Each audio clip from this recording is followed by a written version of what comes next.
Hello fans and welcome to Chicagoland Speedway for round 11 of the 2018 AdPro Challenger Series. We are live here on the Global SimRacing Channel. I'm Samuel Ryman and alongside me in the booth is Sean Ambrose. Behind the scenes we have our director Joe Peak and he's using camera sets made by the one and only Dougie Beard. Sean, outside of motor racing, one of the biggest sporting events in the world is getting ready to kick off this weekend with the FIFA World Cup. Now, there are lots of differences between that sport and this one, but one thing's the same, there can only be one winner. Now we're 11 rounds into this Challenger Series season, that win will prove critical as the drivers are running out of rounds to lock themselves into a position in the playoffs, which of course they can do with a victory. But for whoever ends up winning here tonight, what are going to be the challenges they're going to have to face? Sam, there's 106 miles to Chicago. We've got a full tank of gas, half a pack of cigarettes. It's dark out. We're wearing sunglasses. Right here at Chicagoland Speedway in Joliet, Illinois, this 1.5-mile D-shaped tri-oval speedway. Been here for a few years now, 18 degrees of banking in the turns, folks. This annually hosts the NASCAR Sprint Cup Series, the XFINITY Series, the trucks, ARCA. Great facility, 500 acres of free parking. Yes, free parking, folks, at Chicagoland. It stands at just over 15 stories tall. Chicagoland Speedway's grandstands are approximately the same height as the Navy Pier Ferris wheel in downtown Chicago. But to really feel like what it's to feel what it's like to get around this track, let's hop on board for the GSRC lap guide. Hello everyone and welcome to the Global Sim Racing Channel. I'm Brian Yasek, taking you for a spin around the Chicagoland Speedway in the GSRC Chevrolet Camaro B-Class car. Without further ado, here we go. For the hot lap, you're going to be bringing it right out here towards the fence in 1 and 2, and then cutting it right down here, trying to get that left front tire as close to that white line as you possibly can. And then you're going to try to pick up the gas as soon as you can and let it drift right out here towards the wall. Make sure not to hit it and nullify your lap, or just wreck your car in general. Down here into turn 3 once again, bringing it right down to the bottom, letting it hook that white line, back out towards the fence, then off of for the qualifying lap, and for probably the first part of the race, you're going to see guys cutting through this dog leg right here. The other issue that you could run into is as the run progresses, you might get loose down there. As also the run progresses, you're going to see guys migrate up to this kind of top groove right here. Sometimes taking that wider apex could really help the car turn, especially if it's set up a little on the tight side. Down here into 3 and 4, not so much of a upper groove per se, but you're about 1 lane up off the bottom there, letting it rotate through the middle, off of turn 4, out towards the fence, cutting it right down here to the apron, and across the line. That's going to complete our guide here around the Chicagoland Speedway. I'm Brian Yasek. Enjoy the show.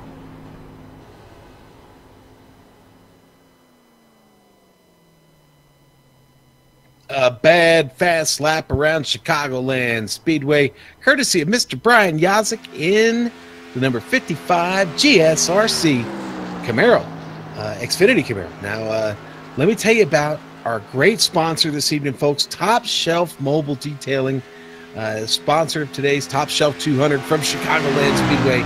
They are Raleigh, North Carolina's most experienced auto detailing company. You know, for over 35 years, Top Shelf Mobile Detailing has been making rides look new again. Call Robert over there. He'd love to hear from you at 919-883-7497. That's Robert over at 919-883-7497. And listen, if you're tech savvy, go on your Yelp app. I'm sure you can find Top Shelf Mobile Detailing there in the North Carolina area there, Sam. Yeah, absolutely, Sean. Well, currently you see cars out here on track. We are currently undergoing qualifying. You see just a tick under 10 minutes left until these drivers' positions on the grid will be finalized, and they'll get racing for 132 laps tonight. Let's take a closer look at the field here, Sean. The drivers who have been competing in the championship this season. All right, Sam, let's look at those championship standings now. You know, basically it's win and you're in for a few guys. Now we're looking at the points here, and the race winners this year shown in green on the graphic here.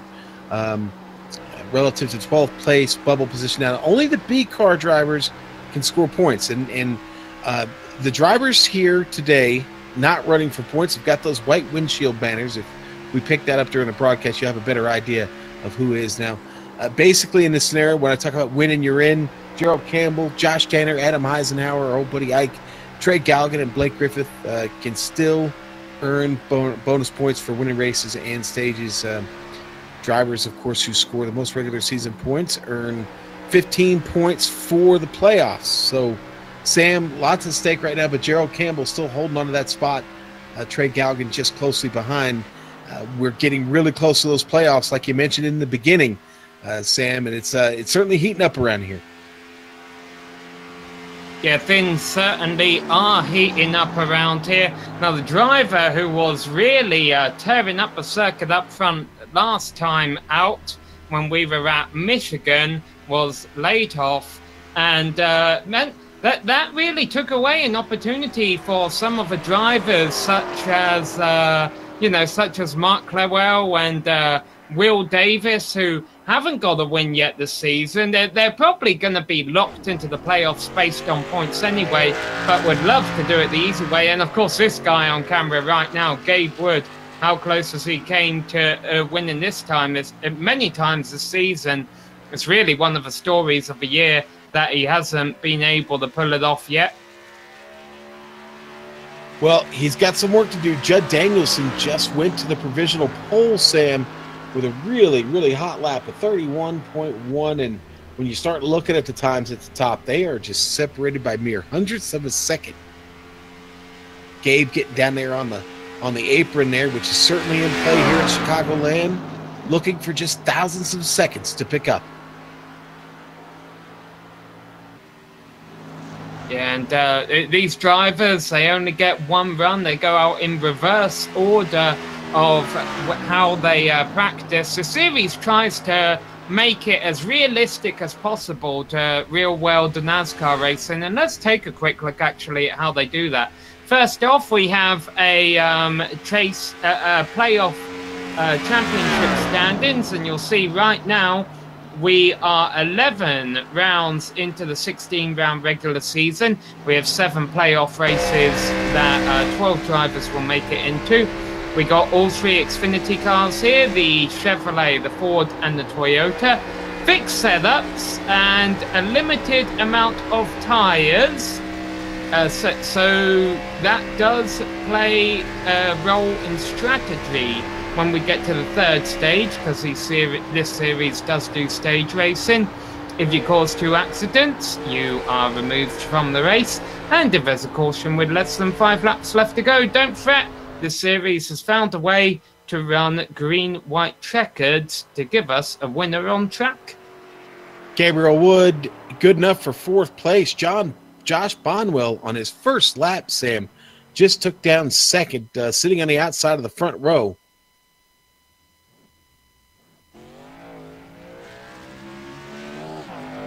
And here we see Campbell, our most decorated driver, I would say, this season.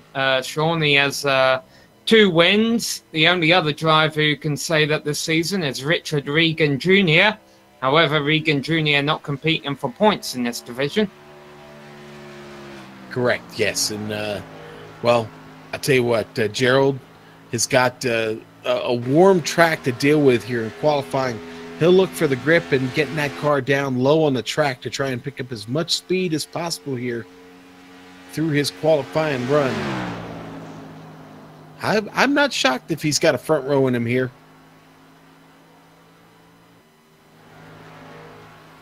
No, we'll have to wait and see. What kind of track conditions are we looking at out there, Sean, right now? Let's do that. 75 degrees outside. It's partly cloudy today, okay, but it's 100 degrees on track, and it's picking up as we get into this session. Now, the wind's a little tricky. It's gusting at times, southwest at about 10 miles an hour. A little bit of humidity, that won't play much of a factor, but Gerald Campbell, with a great opening lap there, does get himself to 5th. Let's see how the second lap works out for him. But, hey, listen, it's a beautiful day at Chicagoland Speedway.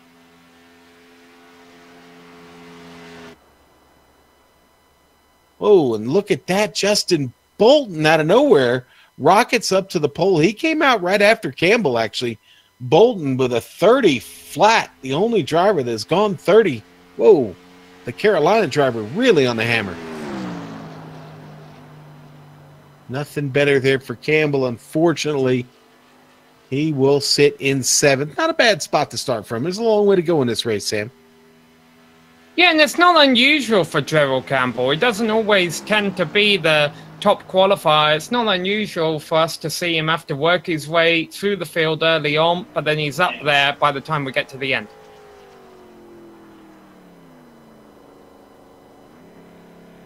Trying to see, is anybody out there rolling right now? We've only got about 3.5 minutes left here.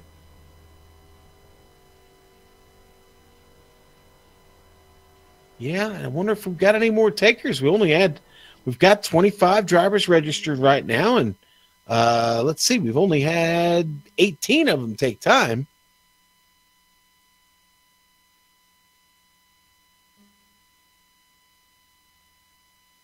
Eisenhower and Fetty still sitting in the pits, have not come out for a lap.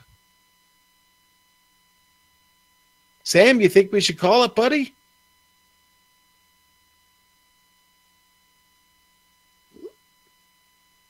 All right, let's go ahead and do the starting grid for today's race. The Top Shelf 200 here from Chicagoland Speedway. And first, we're going to give you that pole winner. The Sim Speed Shots pole winner today is going to be Mr. Justin Bolton with a great effort out there.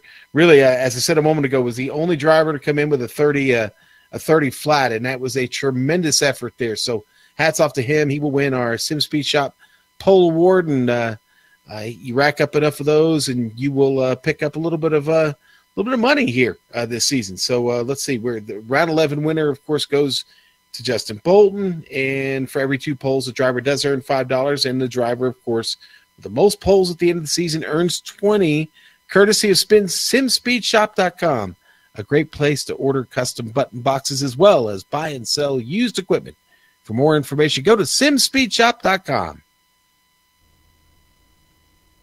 All right, now let's go to the starting grid here at Chicagoland, and it's Justin Bolton on that pole. William Hartman with a great qualifying effort will ride out the outside of the front row. Row 2, Judd Danielson on the inside. Josh Bonwell gets to start to his outside there in 4th. Row 3, our old buddy Ike. Adam Eisenhower starting 5th today. And Gabe Wood over there in 6th actually has a sponsor on the car today. Gerald Campbell going to start 7th. And Ken Richardson going to start 8th there on the outside of row 4. Row 5 going to go to Eric Stanford, and Mark Clewell will start 10th today. We'll roll on to 11th now. It's going to be Trey Galgan on the inside. Jeff Martin going to get to start 12th. Michael Dullard starting on the inside of row 7. Ray Ritchie will start 14th today. Mike Donahue on the inside of row 8.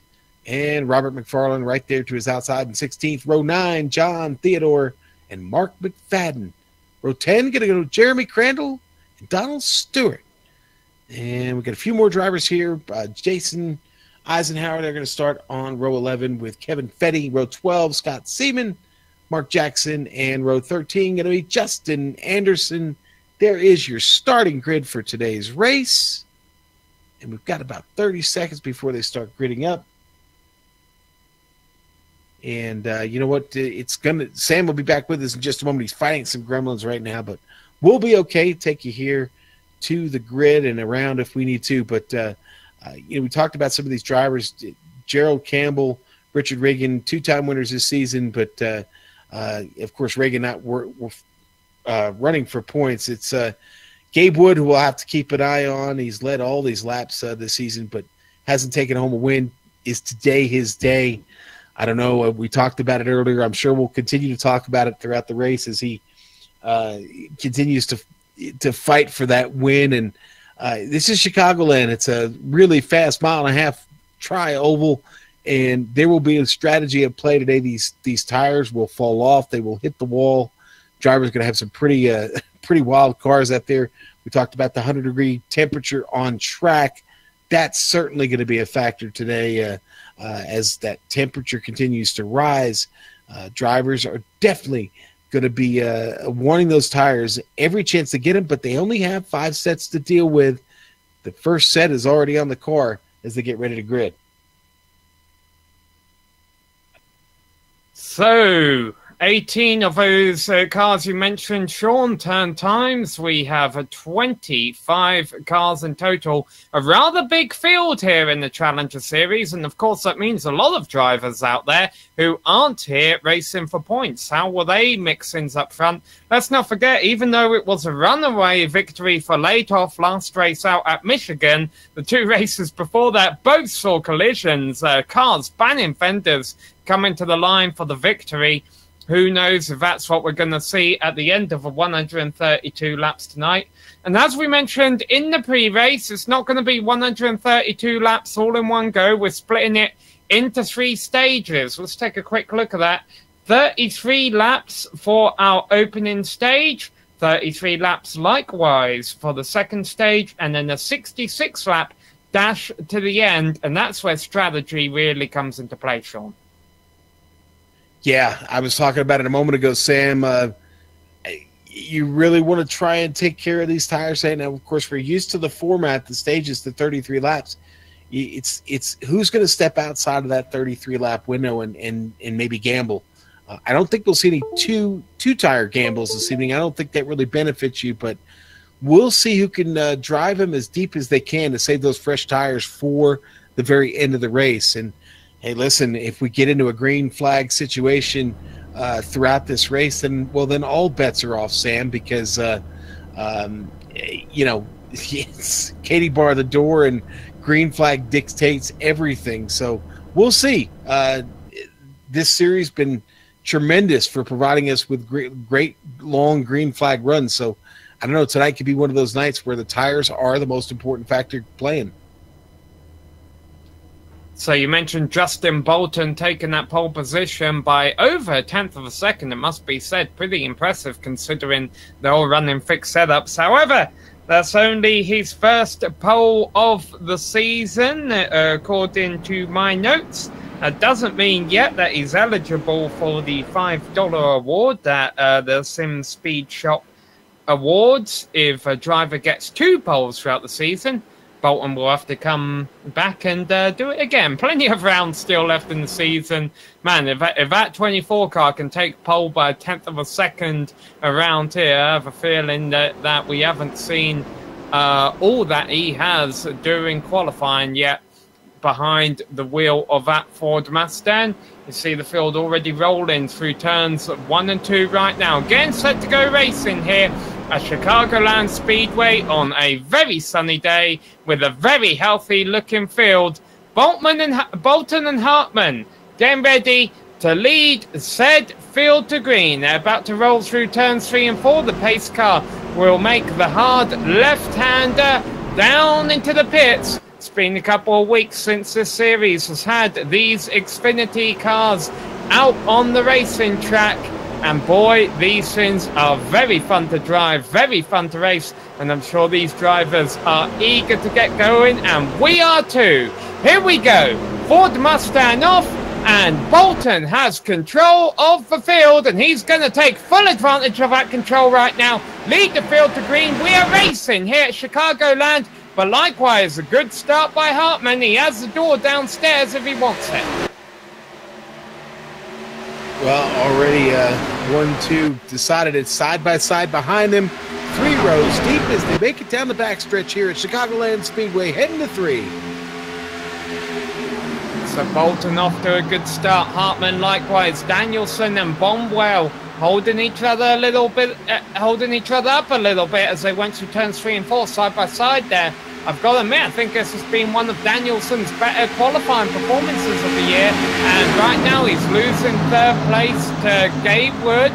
Or maybe not. He's going to try and hand tough on the high side. But looks like Wood's going to close the door.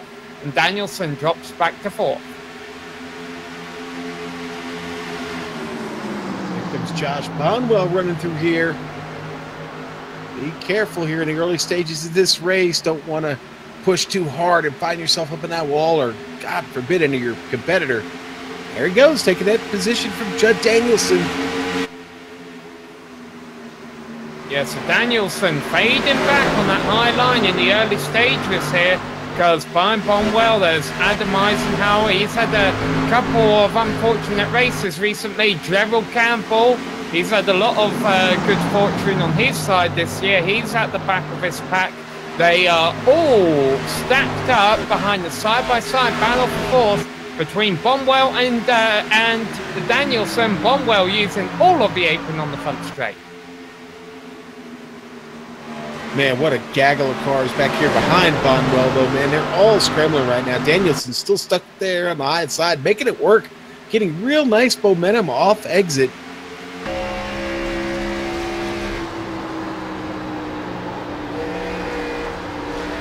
Ken Richardson here, just behind that gaggle of cars I was talking about. There's Eisenhower right in front of him. You see the 19 dip it all the way down. Stanford losing that position here right now, trying to hang on to it at Eisenhower. Here's Richardson getting a run off the top, Sam, as they head down the backstretch. Yeah, so the top line's starting to come in a little bit.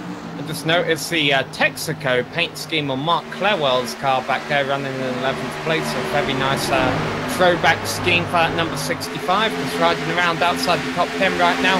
Danielson continues to drop back a little bit. The number 19 of Eric Stanford goes under him for 7th. So Danielson had a great qualifying effort, but dropping back a little bit in the early stages. So, Sam, you want to know a little something about our leader, Justin Bolton? We haven't seen him before here. Sure, what's that? He's a former iRacing Peak Antifreeze Series driver, and, well, when he's fooling around in his real life, he drives a late model.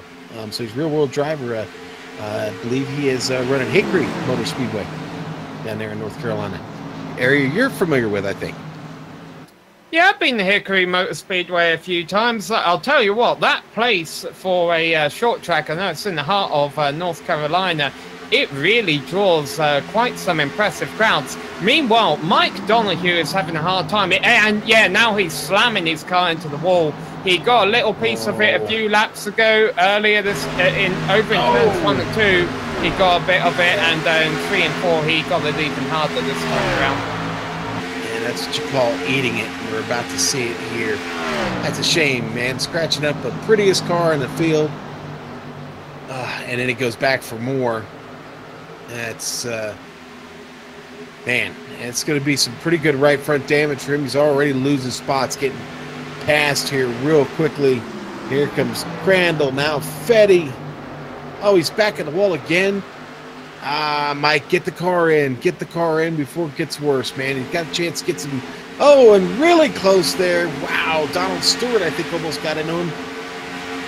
Yeah, Jason Eisenhower and Justin Anderson almost tangled trying to get around him. Well, I think what Donohue's trying to do here, Sean, is because we have the stage racing, he's dropped to the back of a pack. He's only 9 seconds behind the leader. So if his car's still handling somewhat okay, he should be able to survive on the lead lap until the stage ends on lap 33, and then hopefully for him, he'll still be on the lead lap, can get some repairs. I don't think he'll get it all repaired. There's no free repairs in this series, but maybe that will make him competitive again. Watching the leaders head down the backstretch, down into turn 3. Justin Bolton still in command. William Hartman doing a really, really good job of hanging on and following dead in his tracks. And got to go back to a little bit further to Gabe Wood, but he's got some separation from Josh Bonwell and Gerald Campbell, and that looks like that's about to turn into a fight, Sam. What about almost a 3-wide scenario for 7th place? Ken Richardson, Eric Stanford running side by side. Trey Galgan running in 9th place behind them both. He was running on the apron down the front straight. I think he was considered for him making it 3-wide. Maybe late on in the race he would have done something about it, but not this early on. Eric Stanford up there top of the 19, trying to get this pass done. Oh, contact with the 16. Stanford's in the wall. Yeah, very hard into the wall there for Eric Stanford. He's losing multiple positions. You see the cars blasting by him on the inside. Stanford not competing for points in this division. He's competing for the win. He doesn't have one of those yet this season. And one car in the grass.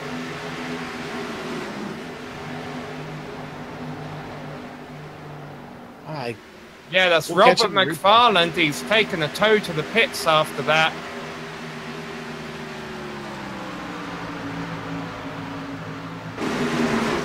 What's going to happen here? He just gets loose off, I think, doesn't he? Yeah, I mean, we mentioned those sunny conditions out there, Sean. There could be these tires starting to get abused. You know, I think he pulled off, Sam. I think there was something more going on there for McFarland. I think he got out of harm's way so he didn't screw up anybody's race or bring out a caution. That looked pretty intentional, actually, now seeing it on the replay. I didn't initially catch it on mine.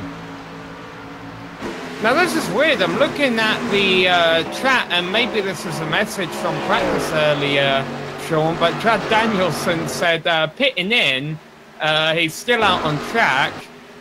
So I can't imagine pitting in this early on as any kind of good strategy. The good news for the number 17 is he's still out on track. The bad news is he's lost 8 positions from the start. Yeah, you know, he might have hit the button inadvertently, too. That's happened to me, certainly, before a session, so. So Robert McFarland and Mike Donoghue both running into early trouble. They're both already 2 laps down. The other 23 starters still on the track, still on the lead lap. Justin Anderson, the last one of those right now. Justin Bolton, our leader, by 0.8 of a second over William Hartman as we approach halfway through the opening stage. And look at how all the cars... Ken Richardson on the wall! Sorry, Sam. Trey Galgan and Richardson get together. Oh, man. Oh, and he gets nailed again. Car on the way by. Richardson's going to get past Galgan here, Sam, and it all goes bad. Yeah, we'll get a replay exactly of what went on here to bring out our first caution of the race. Got halfway through the first stage, too. Man, that is a hard hit. And who was that caught him? Trey Galgan in the 49 was the one that was right behind him. And Galgan's going to have serious damage on his car as well. Yeah, that blue and orange car that came late into the wreck, trying to... Yeah, I'm trying to see who that is myself, Sam. I don't see any other cars badly damaged out there. I think I may have got away with it. Well, I'll tell you what, that was pretty wild. And again, halfway through the stint, that erupts. Oh, here's the decision: you ride out the first section here, or do you stay out on track right now? It looks like our leaders opting to stay out, Sam. Yep, so we're going to do a couple of laps under yellow here. We'll take a quick break. We'll be back for the restart on the GSRC.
Well, this series isn't unfamiliar, isn't a stranger to drama. However, it normally happens later on in the race. Very early caution here at Chicagoland Speedway. Of course, the limited sets of tyres means that the leaders don't want to burn up one of those sets right now. So it remains Justin Bolton, William Hartman, Gabe Wood and Josh Bonwell leading them back to green here at the completion of lap 19. Just 14 laps to go to the end of the opening stage. Sam, I could confirm that incident with Robert McFarland earlier was a connection problem, but here we go, buddy.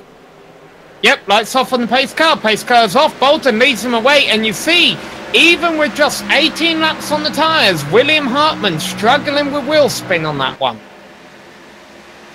He was lucky to hang on. Careful here, though. Boy, almost trouble there between him and Bonwell. They got really close. Watch out. Here comes Mark Clewell trying to get into this mix. I'm sorry, Joe Campbell. That's the 6th, the VFW machine.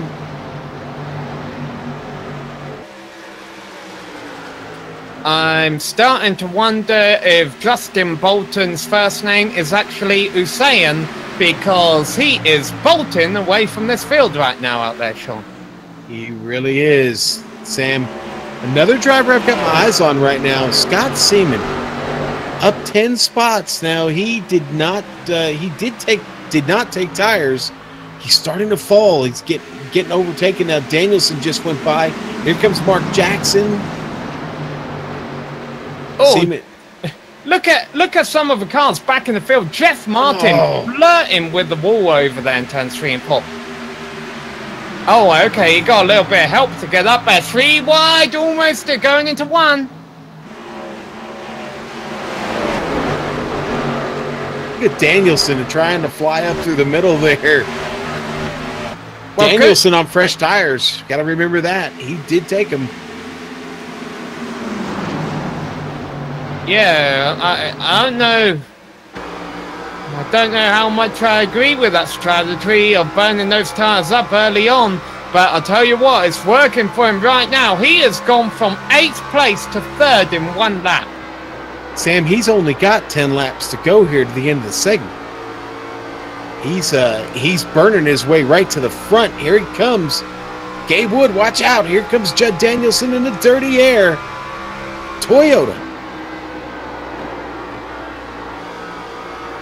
on Chevy. Gabe Wood might struggle. Yeah, he's going to lose 2nd place to Michael Dullard. So these tires are really helping these drivers right now earn some stage points. It looks like Danielson should easily dispose of Justin Bolton for the lead and the win of this stage.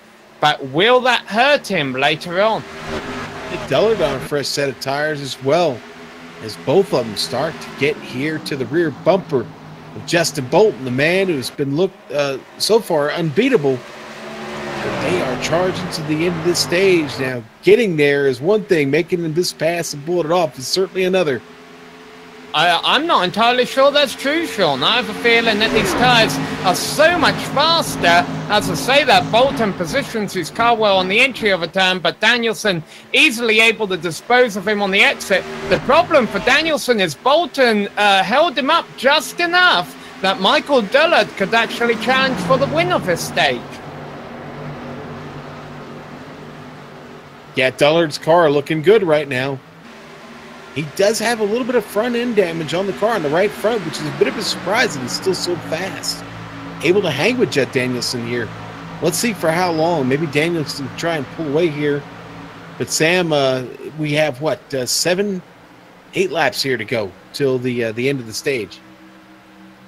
Yeah, Mark Jackson is going to take 3rd place away from Justin Bolton.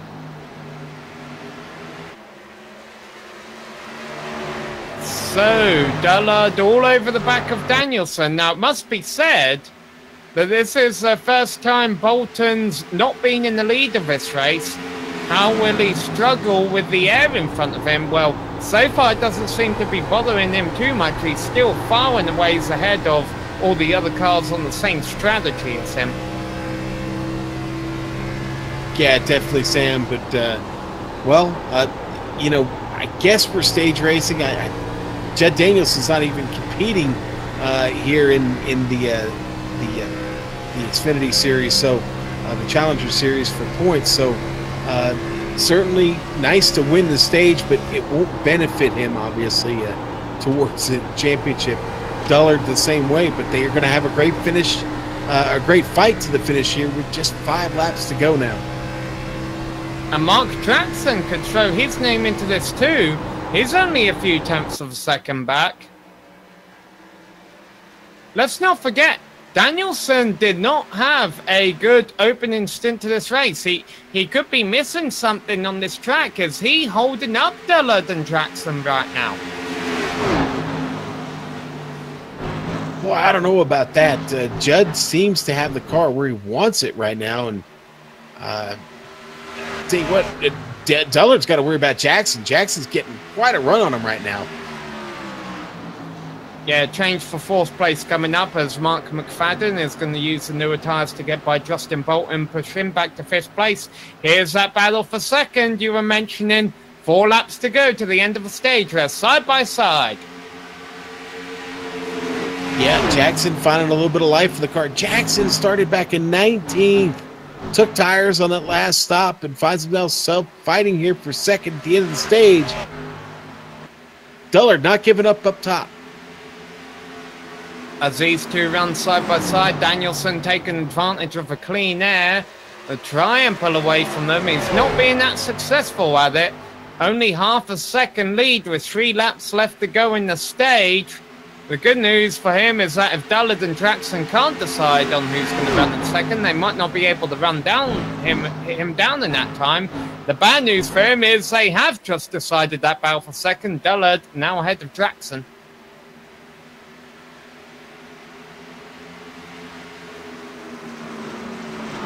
Dullard's come a long way himself. He started 13th, so great. You know, this is a battle of the guys, the haves, right?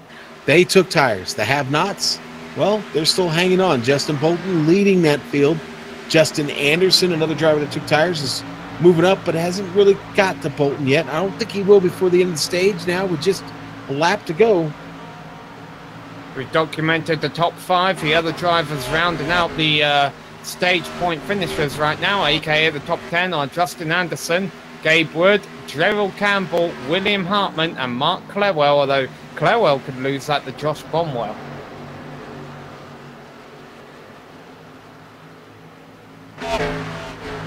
Got a pretty impressive train going on from 16th on back.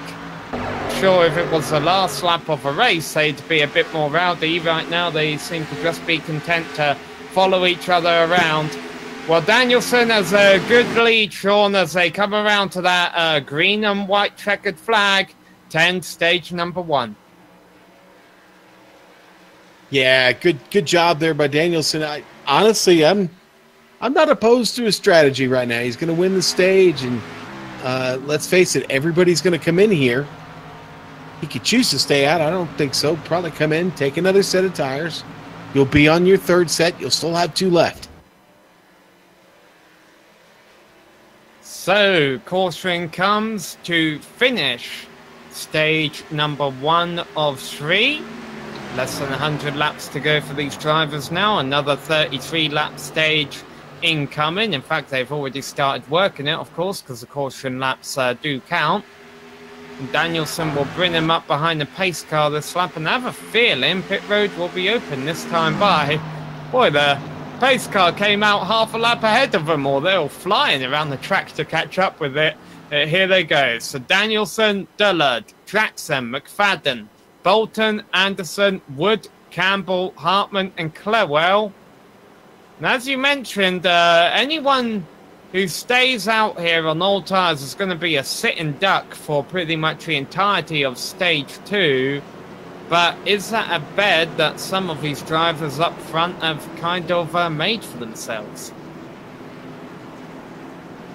Yeah, Sam, it is. But again, I don't know that I disagree with the strategy, because everybody's coming in. You'll still have 2 sets of tires left at the end of the stage, and then, well, you have some decisions to make. But I don't know. We'll see how this all works out for everybody. All right, so Danielson, Duller, Jackson lead them in. Now, of course, the warm temperatures here could mean a bit of sliding as they pull into these concrete pit boxes. If you overshoot your pit stall here, that is a guaranteed way to lose positions on pit road.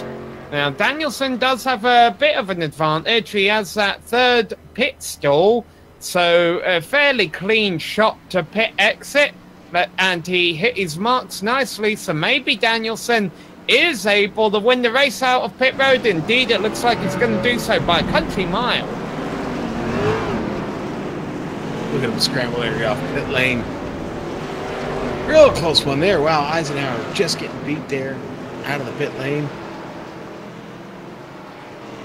Yeah, and Bolton took full advantage of that first pit stall for winning that pole award to get second back on the track. Well, we're going to take another quick break here on the GSRC. We'll be back for the start of the second stage.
Welcome back to the Global Sim Racing Channel, the top shelf 200 Chicagoland Speedway. Getting ready to restart after the finish of stage one. I saw Judd Danielson take it away. And guess what, folks? He's starting again here on the pole to get us restarted. Pace car pulling off of, we're coming off of 4 right now. It pulls off quick here. Danielson gets ready to set the field. Josh Bolton right there on his outside. He's got fresh stickers on now, and here we go. Oh, watch out. Danielson spins the rear tires. Everybody checks up behind him. Danielson trying to get off to a screaming start, but it's really hard. Everybody battling behind him. Bolton up on the outside. Here comes Gabe Wood down at the bottom. He's going to try and hold that car down there. Bolton's going to clear him. Just behind, Gerald Campbell gets a little bit of a push. Keeps it off of the wall. The top 4 off to a screaming start here at Chicagoland Speedway. Yeah, but we saw Danielson start up front at the start of the race, and he faded outside the top 10 before he played that strategy call. He seems to be holding on a bit longer, at least in the short run here, with that clean air advantage. 3 wide almost for the lead. Oh, boy, and there's the 67 of William Hartman now getting up into this mix. Bolton stuck up on the outside. Watch out, there's Gerald Campbell just alongside him. Campbell getting a run here down the backstretch into 3. Just take a look at that pack as they throw it off into the 3rd turn. The 2nd stage, of course, essentially the shortest stage of a race, considering they don't get started until around lap 35 or so. Man, 5 cars battling hard here in the early portion of stage 2.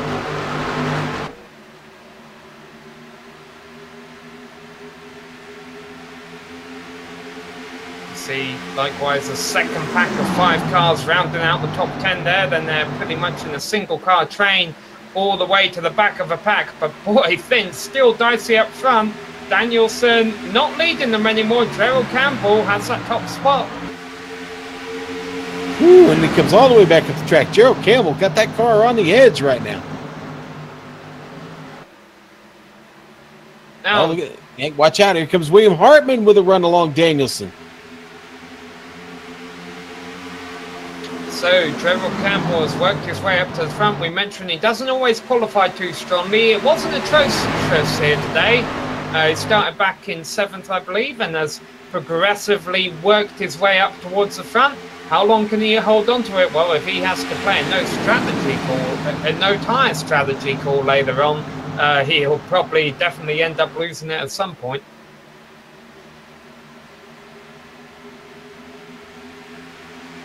I like the way this second stage got off and started. They were racing hard at the front, side by side. Now it's strung out here just a little bit, a few laps into the stage.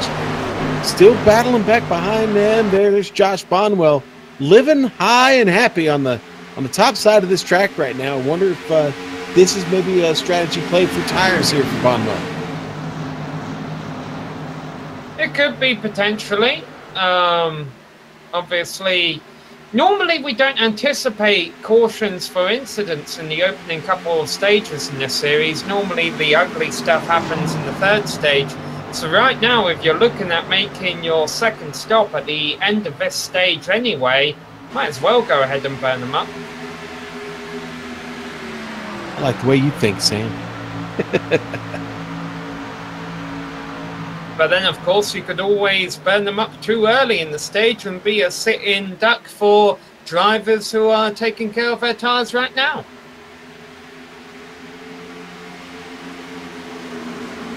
Okay, so I don't think anybody was happy with that caution that interrupted the first stage there, Sam. We've got a little bit of a green flag. Did Danielson get the wall there? I think just a bit. Danielson got a little bit close there.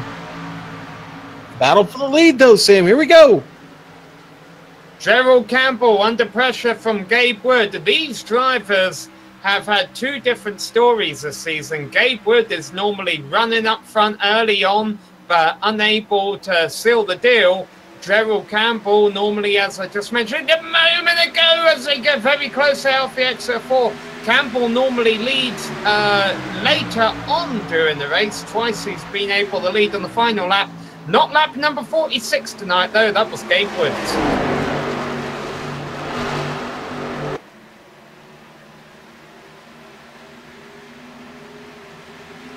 Make mention, just 21 cars left on the lead lap here. Robert McFarlane, Trey Galgon, Ken Richardson and Mike Donohue have all hit trouble early on. Boy, and I'll tell you what, that 67 of William Hartman having to be really, really careful there to not run over Campbell. Campbell looking to the bottom there, down on the apron. Got to be careful with the transition back up to the track, but he makes it work. He's got the momentum, got the push, but no, coming back on the top side. Gabriel Wood is going to clear him here off the exit. William Hartman now here on the outside.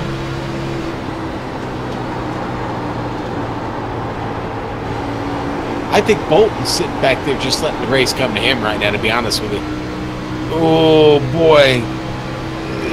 This is really thread the needle type of stuff. Hartman just on the ragged edge right now here up alongside of Gerald Campbell.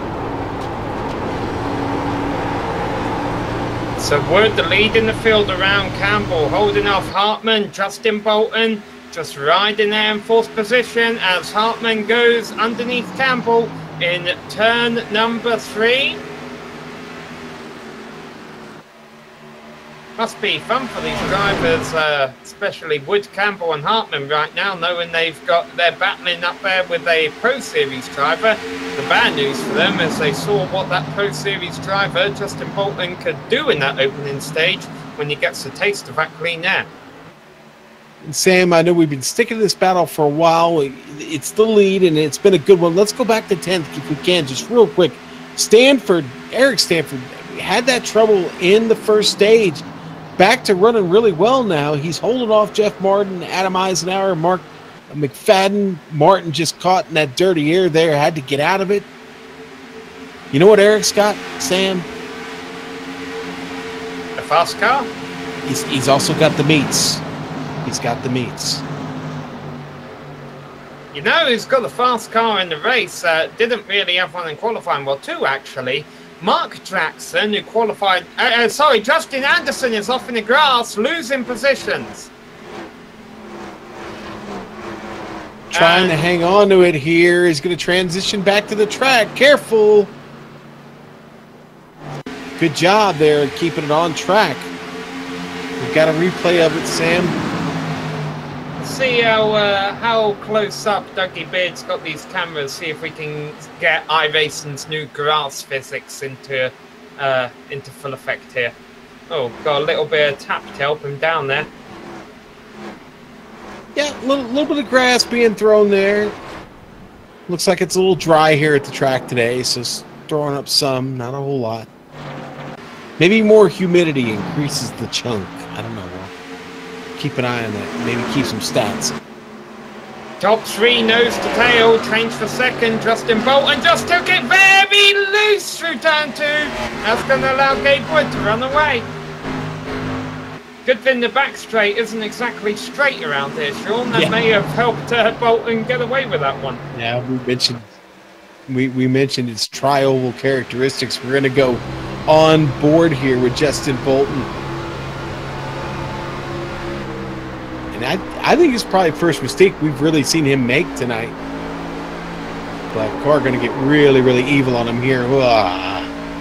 Yeah, I think he caught a bit of the apron there, Sean, that kind of kicked that off.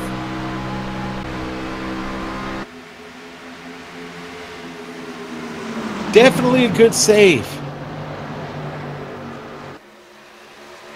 I noticed you threw a good save in right after us and kicked that off. We're getting back to World Cup references here.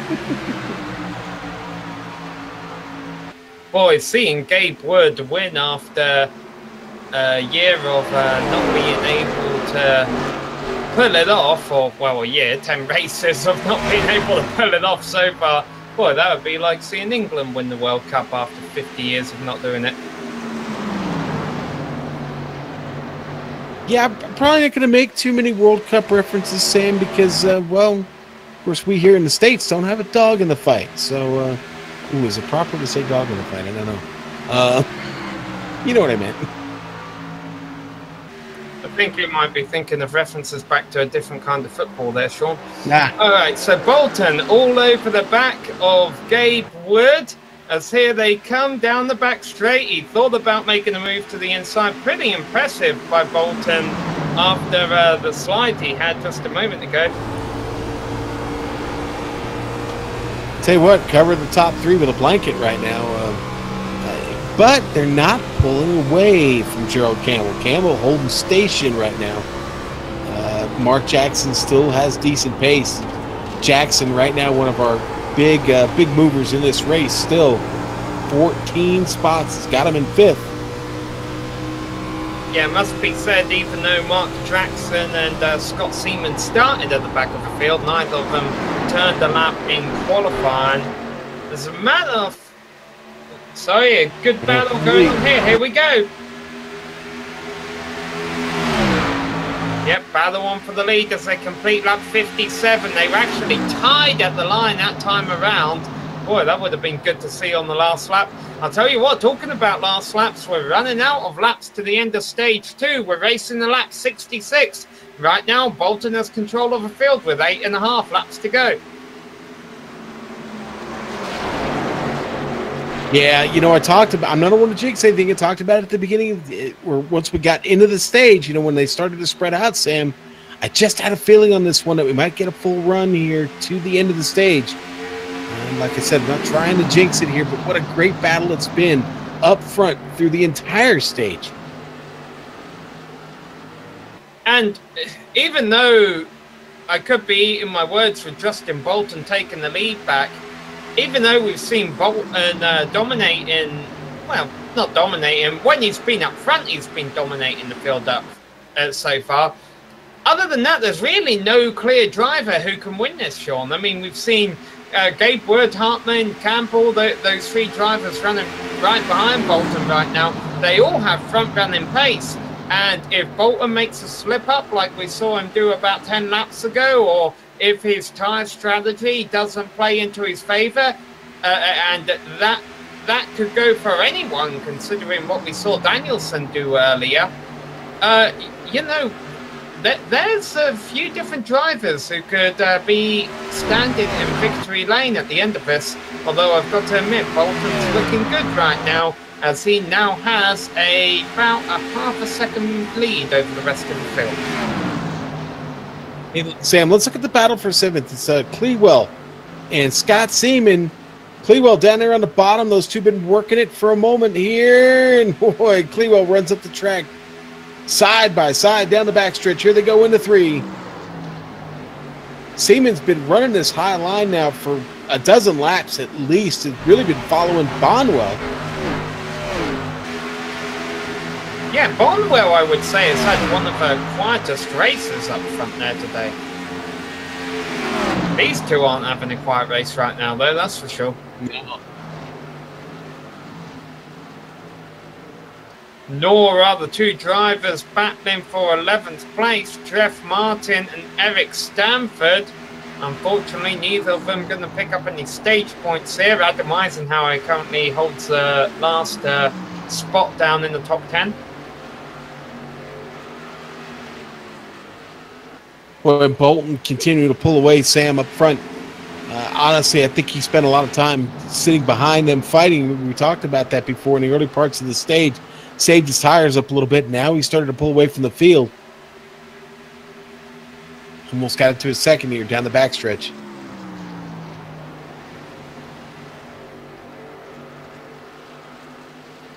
Taking a quick look through the top 10 as we come around to complete lap 63 here, Sean, that the drivers actually competing for points in this series, and who's going to pick up some stage points here? Well, Gabe Wood is one of them. Gerald Campbell, he's got more points than you can shake a stick at. But honestly, I think that's it as far as drivers in the top 5 go right now. Yeah, you're right about that, Sam.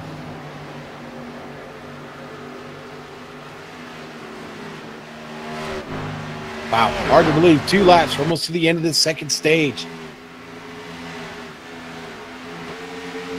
Yeah, Josh Bonwell, actually, he's only done 1 start in this season, but he is racing for points in this.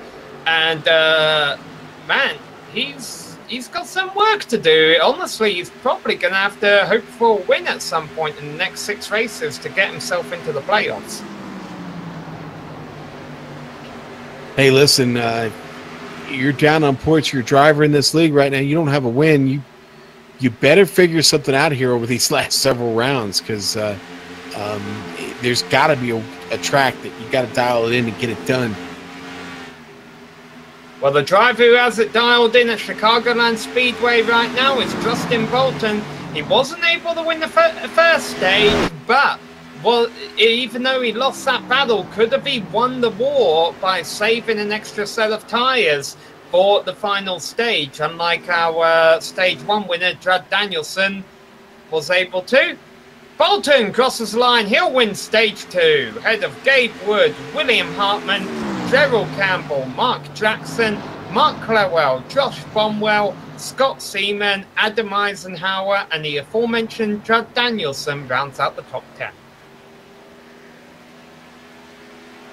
Well, another exciting stage. We went green the whole way, Sam. And I'll tell you what, if this race stays green for the start of the 3rd stage, that extra set of tires may not do you any good. yeah, I'm not really entirely sure what kind of third stage we're going to see here, Sean, because it's not unusual for this series to have an opening set of 2 clean stages followed by a rather chaotic third and final stage. It's also not unusual to be loved by anyone, but all that being said, however, it's been quite clean racing out there. So, could we go green to the end? Right now, I think what we know is Justin Bolton leads the race. He has a desired #1 pit stall. Unless he overshoots his pit stall, there's no reason why the 24 car here shouldn't win this race out of pit road, because I have a feeling everyone's going to be taking 4 tires. Sam, you better be. This is probably the only clean slate you're going to get until this race is over. Take your tires, take your repair, take your fuel, get out there racing for the next 66 laps. Are you saying that the old tires are not loved by anyone? I am definitely saying that they are not being loved by anyone. Sam, you're killing me, man. All right, well, Justin Bolton's car is on the jacks. Left side going up, left side going down. What's new, Pussycat? Well, I'll tell you what's not new. Justin Bolton is leading this race. So obviously we've hit a myriad of Tom Jones references, and we have a guy named Bolton in the race. Can we maybe get a Michael Bolton reference just once? Oh, let's give our viewers something to look forward to when we come back from our break. All right.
Well, I know 1.5 mile speedways sometimes get a reputation of cookie cutter racetracks, boring racetracks, Michael Bolton racetracks, but that's certainly not what we're seeing out here tonight here, Sean. Some great racing up front, Justin Bolton in control of the field, but a lot of drivers there behind him hungry for a victory. Indeed. Judd Danielson, one of those drivers. Scott Seaman, who we've seen be really, really good here today in his machine. John Theodore, a driver, starting to come up here through the middle of the field. Now sitting in ninth on this restart. A lot of action behind here. William Hartman in that 67 up on the high side. Gerald Campbell and Gabriel Wood Both racing for points, both looking for a victory for different reasons there on the second row. And here we go. Pace car is off. And once again, let's get this final stage started. A nice jump there by Justin Bolton.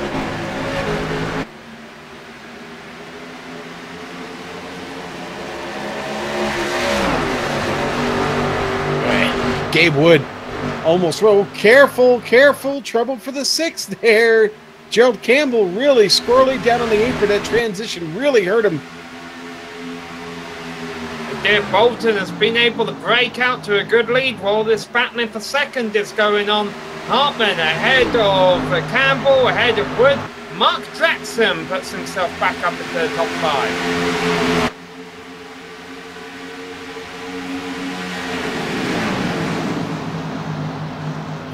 Bolton gets off to just a tremendous start.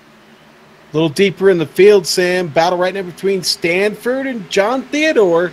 I talked about Theodore, and he was moving, and he's still moving. Yeah, slowly but surely, starting 17th, has worked his way up into the top 10. Thinking about trying to get 9th place from Eric Stanford right now.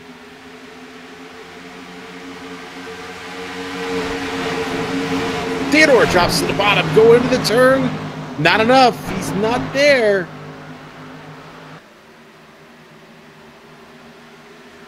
Oh, and a moment from Scott Seaman down the back straight. He's lost a lot of momentum. Danielson able to win that battle. Eric Stanford throws his number 19 car on the inside of Seaman as they go through turns 3 and 4. Looks like that 99 has recovered though. I thought for a moment he wouldn't recover. He dropped quick, but I don't know. He seems to have control of it now. Stanford fighting awful hard here. Not the group of guys you want to be battling with right now with a car that just picked up a little bit of damage. All right, meanwhile, up front, things have calmed down a little bit in that battle for second. Unfortunately for Hartman and co, Justin Bolton has been able to pull away a little bit. They're still within a second of him, but Bolton definitely has a bit of a cushion.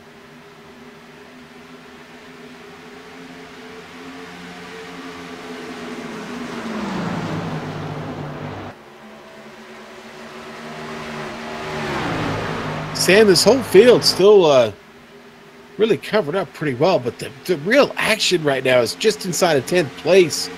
Those cars still scrambling around all over the place. Seaman just up close to the wall again. Theodore right behind him. Clewell trying to make his way up through here. Yeah, Adam Eisenhower's been having a quiet race running there in 12th right now. I don't want to jinx him. He's not exactly having the best race we've seen him have this season. But that being said, I think we've seen him being involved in a couple of incidents recently. I wouldn't be surprised if he's just trying to finish one of these. Adam Eisenhower's had the luxury all season long of being locked into the playoffs with the win at the Open at Daytona.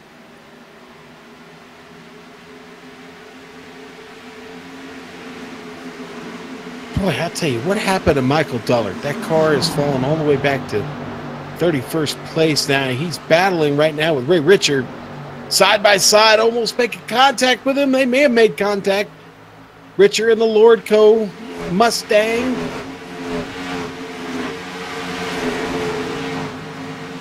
Dullard was up there fighting for top spot on the podium early in that first stage.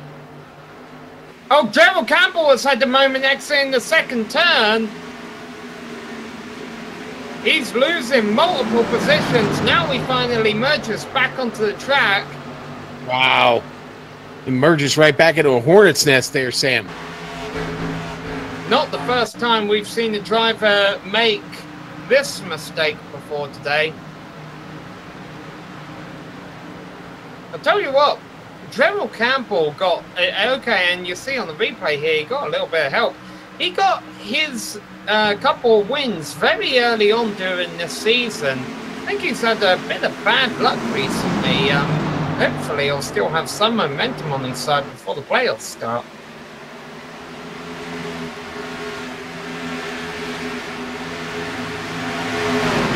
Things getting dicey from 7th on back. Scott Seaman, Mark Lowell, Eric Stanford, and now, of course, throw Gerald Campbell into this pack that we've been watching all race one, Sean.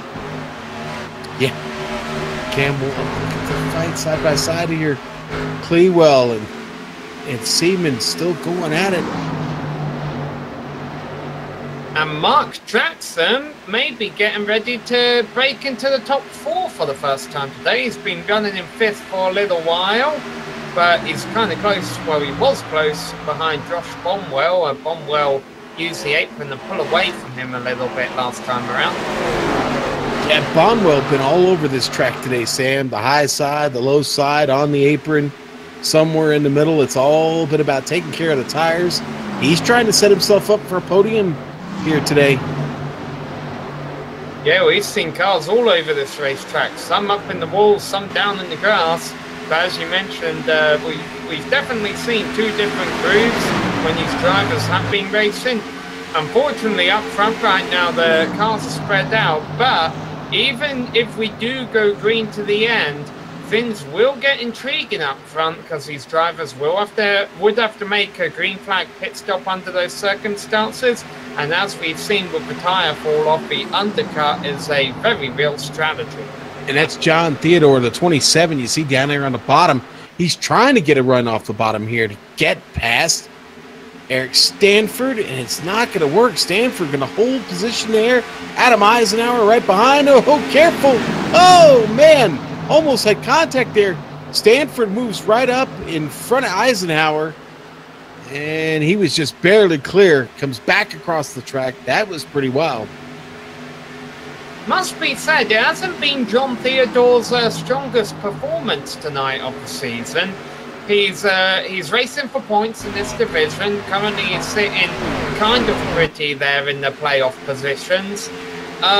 He's had 3 top 10 finishes throughout the 10 races so far this year. He might struggle to get one tonight, kind of just hanging around 11th to 12th so far. Man, it's making me very nervous watching this. Eisenhower shoots all the way to the bottom. I think he just wanted to get away from that for a second.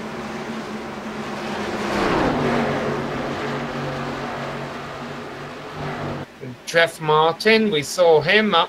I don't think he got the wall early, although he does have some damage on his car. He got up very close for it, that's for sure. Trying to rebound from some early struggles.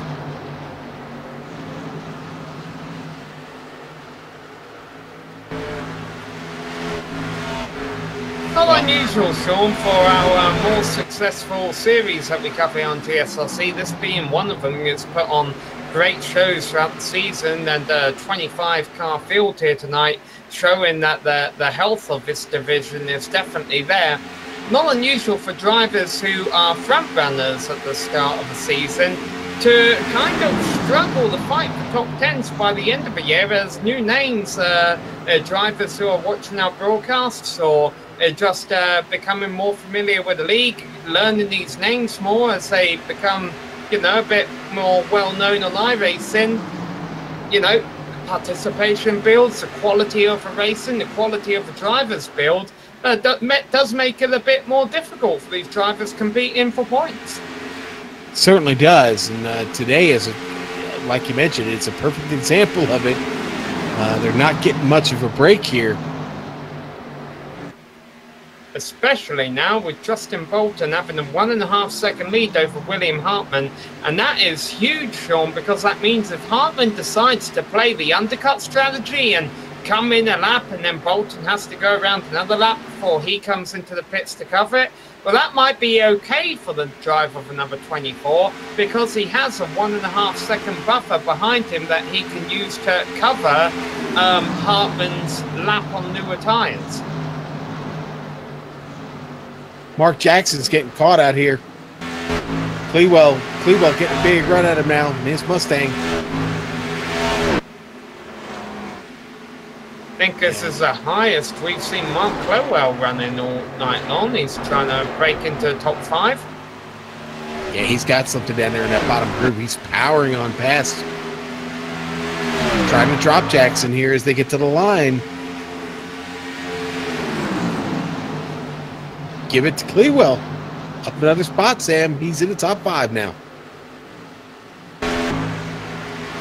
Alright, so this final stage started around lap 70. We're currently coming around to complete lap 90. Now remember, this race, 132 laps. In about 10 laps, we'll be at the halfway point in the stage. And boy, close racing between Gerald Campbell and Mark Jackson for 6th place. Yeah. I have a feeling within the next 5 or 10 laps, Sean, we might see some cars pitting who are intending to split the stage into 2 parts. Yeah, Sam, honestly, you get about 45 to 50 laps on a fuel run here. And, well, I mean, if you want to go that long, the window's wide open. But I'm more a fan of splitting it in half, like you said. I think that gives you a nice balance of what kind of tires you'll have left at the end. No one making a move into the pits yet. Still 21 cars on the lead lap, covered by just 15 seconds. Jason Eisenhower, the last one of those, he got a little piece of a wall a couple laps ago.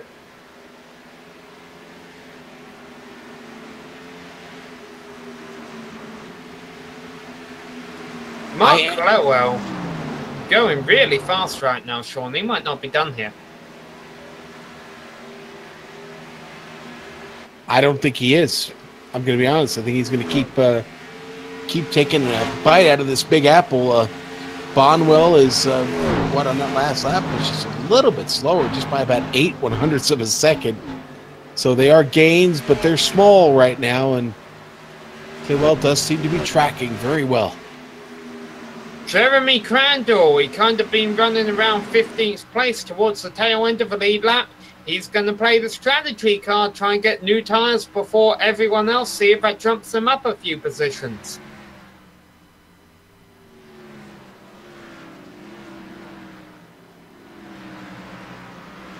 Mark McFadden, again, another car running towards the tail end of the lead lap. Trying to gain a few spots by pitting early. These drivers obviously don't want to see a caution. All those drivers who pitted on lap 16 under stage 1, obviously they wouldn't want to see a caution.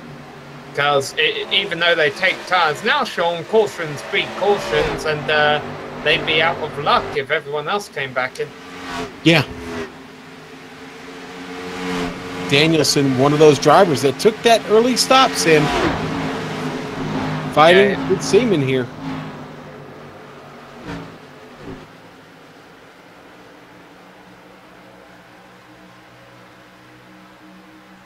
Yeah, Seaman sporting a little bit of damage, it looks like, on the right side of his 99 machine. Just seeing how high he can get up to the wall, running the Kyle Larson line, you could say. John Theodore working his way up into this battle.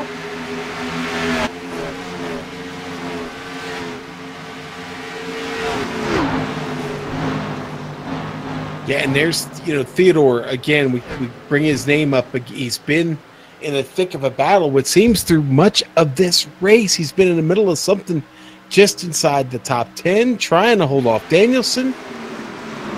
Got a little ways to go to catch Mark Jackson. Here we go. So, Gabe Wood and William Hartman going to be our first 2 front runners to make this call into the pits. I have a feeling Bolton has to respond to this. Oh, Kevin Fetty's loops it coming into the pits. Oh, boy. And he was too fast. Jason Eisenhower was entering the pits behind him. I was worried Eisenhower would plow into him.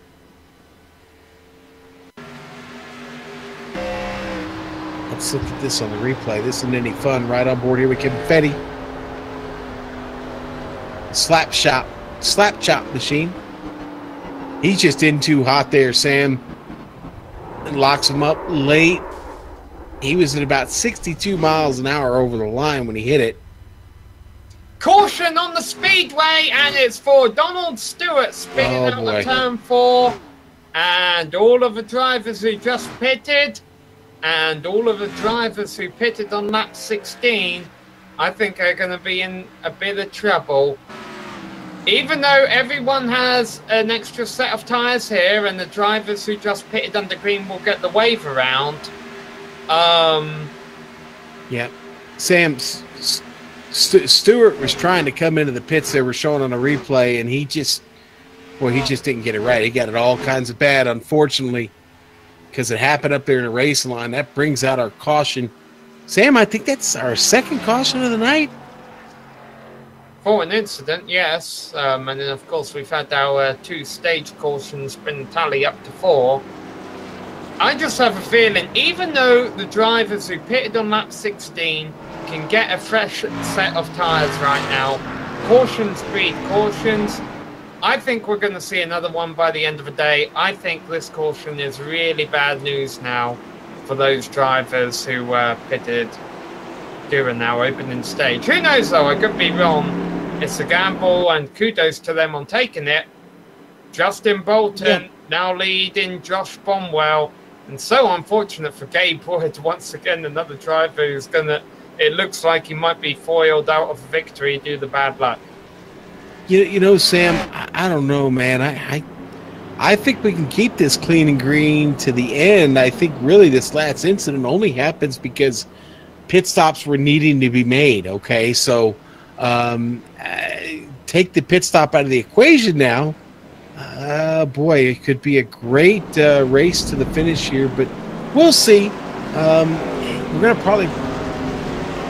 Oh, Clewell gets second off the pit road. Yeah, nice stop for that number 65 car. So, of course, a lot of cars stayed out. They're not coming in. They're going to be getting the wave around.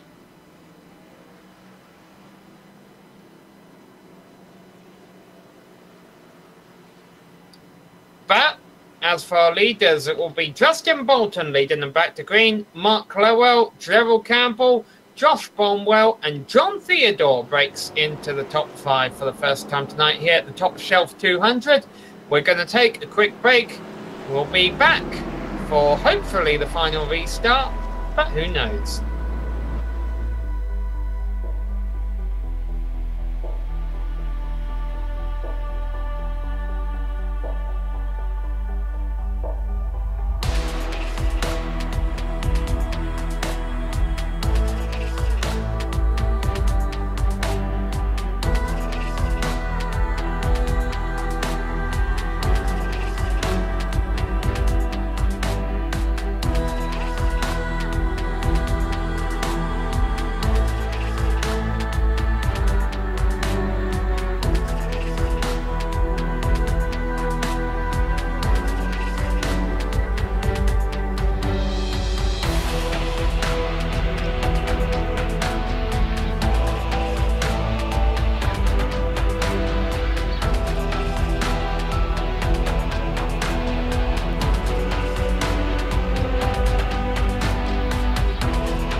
Just 30 laps left to go when we take a green flag for...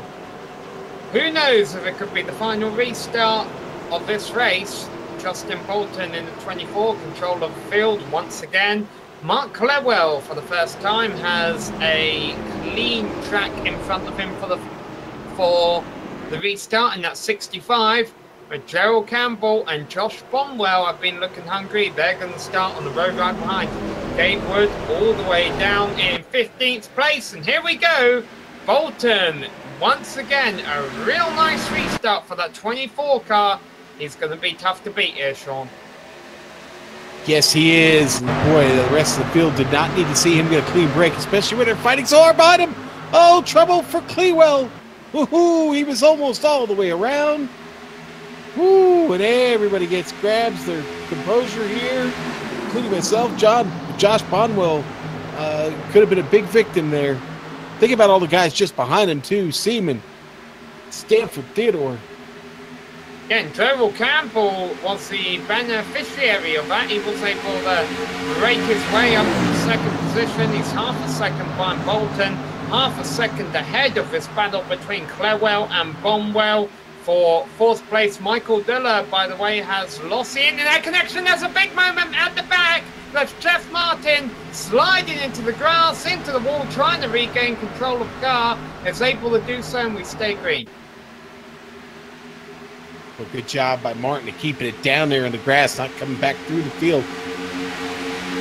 Just don't think he got any help here. I think the car just gets loose on him here on the exit of the turn. He's going to clip the wall, a little bit of a push. Man, he comes right down across. Again, wonderful job of controlling that car and keeping it off the track. Great, that might end his day, Sam. Yeah, good battle, Frank Places. We come back to live action here. Mark Jackson, Adam Eisenhower, and Doug Danielson. Sure, Jackson and Danielson aren't happy being back there. They've both been up a bit further tonight. Danielson, one of those drivers really hoping not to see a caution before the sin is over.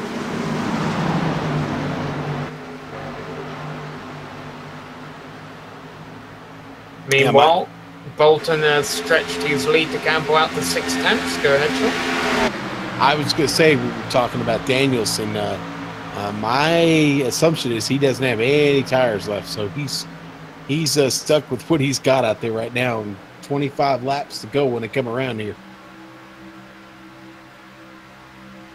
Yeah, 4 stops, most likely 4 tires every single stop. It's going to leave him out of tyres for the end of this. 25 laps left to go. Of course, the good years that he's on can do it, and they can probably do it without sliding around too much. But they can't do it very quickly compared to new tyres. If we did get a caution, well, I'd even say if we got a caution now, you'd probably see drivers coming into the pits if they had the spare set of tyres. Meanwhile, Mark Clewell doing well to hold off Josh Bonwell for 4th. Now, Scott Seaman running in 5th right now, despite starting 20th. However, he didn't turn in a qualifying lap. I'd say the most improved driver of the race with that regards is John Theodore, who qualified all the way back in 17th, but is right now running 7th. Yeah, Theodore now at risk of being overtaken by Mark Jackson. Jackson stepping to the inside, and Stanford right in front of both of them. And I'll tell you what, Stanford had some trouble earlier, but he's got things back together, and that car looking pretty good there up in 6th, and he's leaving this battle of Theodore and Jackson. Jackson's been in the mix all night. John Theodore come up from deep in the field, and he's run really well. He's been solid and just not been able to really go much further forward. Now we're worrying about Adam Eisenhower and Judd Danielson. Danielson maybe starting to try and make a late charge here if he's got anything left in those tires. Jeremy Crandall running back in 16th place. Just had a moment through the grass on the back straight last lap around, but keeps it going. I have a feeling, Sean, tyres will play a role in the closing stages here. These drivers, of course, going to be given everything they've got throughout these last 20 laps. We've seen so many cars sliding out of turn 2 for different reasons today. Yeah. I wouldn't be surprised if that plays a role in the closing laps. Yeah, listen, Sam. I see a lot of drivers exploring different lines here, trying to save these tires. And we've seen some drivers now have trouble already. Cars looking really, really loose. Sam, they still have 21 laps to go in this race, and a bit of a backup there behind Theodore. Adam Eisenhower has to get on the binders almost to avoid running him over. Yeah, Theodore running door-to-door with Mark Jackson for 7th position, only separated by about 100th last time across the line. Here's Gabe Wood. Kudos to him on trying to fight for a top 10 finish on tyres that are a couple laps older than those in front of him. Remember, he was one of those ones who had to stay out under the last caution to get the wave around.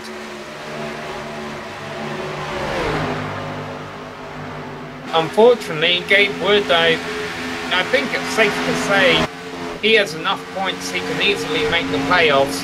He's just been looking for one thing that's been eluding him all season long, and that's a win.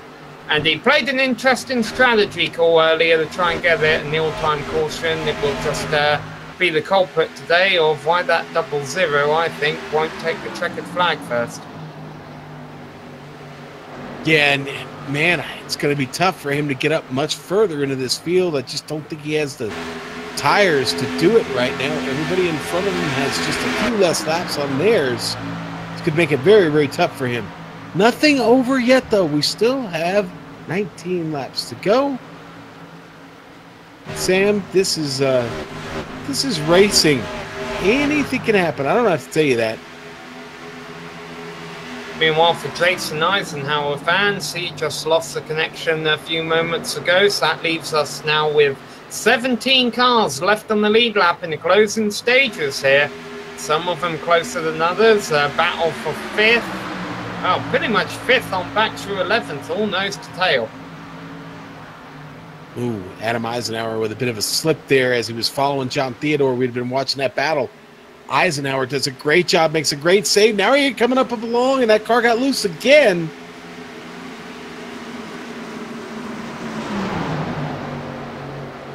Gabe Wood has the best seat in the house for this, although he's got to try and figure out a way by these two cars. Oh, that works. Down on the apron. 3 wide, maybe into 1. It's going to be close. Judd Danielson running in 11th behind all of them. Trying to figure out a way by. Oh, Adam Eisenhower got a little loose on the exit there. But it worked. Car is just wicked right now. Loose is fast, Sam. Remember that. Loose is fast. Adam is fast right now. And this three-way battle, not losing a whole lot of time to the 3 cars ahead of him, although those 3 are starting to spread out a bit. Scott Seaman in 5th, running up high. Eric Stanford and Mark Jackson 6th and 7th, running down low.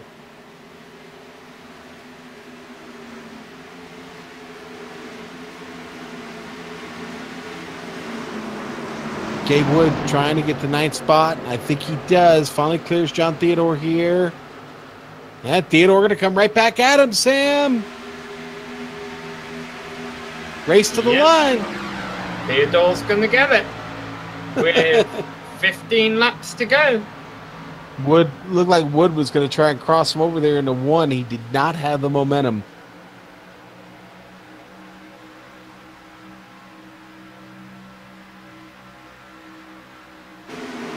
Justin Anderson going a lap down. He's pulling it into the pits, actually. I think it might be race over for the 25 car there, or at least his chances of a lead lap finish. Battle on for 5th place. Seaman holding on ahead of Stanford and Mark Jackson closing in. These drivers, I believe, have all had their time in the top 5 today. Right now, looks like only one of them is going to be able to finish up there. Which one's it going to be? They might want to get that sorted out quite quickly, because otherwise they're going to have to worry about Adam Eisenhower. Yeah, Jackson finally getting down there under Stanford. Stanford actually looking like he's starting to struggle with the car just a bit here. 13 laps to go. But as sure as I say that, Jackson not able to pull the move off. Stanford safe for now. Yeah, Scott Seaman really trying to make that high line work in turns 1 and 2 there. I don't know how well it's working for him, though, because, man, if Seaman runs a couple slow laps and starts to hold up the cars behind him, we could be looking at a battle from 5th all the way back to 11th at the end here. Yeah, Seaman is very slow on the front straight. Here comes Eric Stanford. Almost looks like they're trying to gang up to get around him there. Try a little draft, see if it helps. They're going to try and split him. Jackson going all the way to the bottom.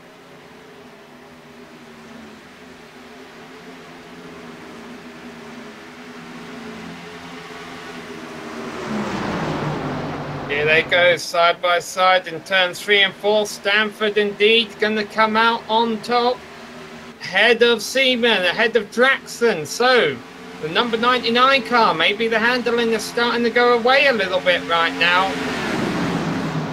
William Hartman, who was having such a good race earlier, he's had to bring his car into the pits in the closing stages here. Unfortunate to see.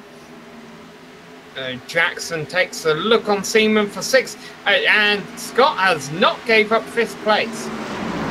No, he hasn't. I'll tell you what. Oh boy, watch out! Jackson really loose. Oh, car is still loose. He's still loose.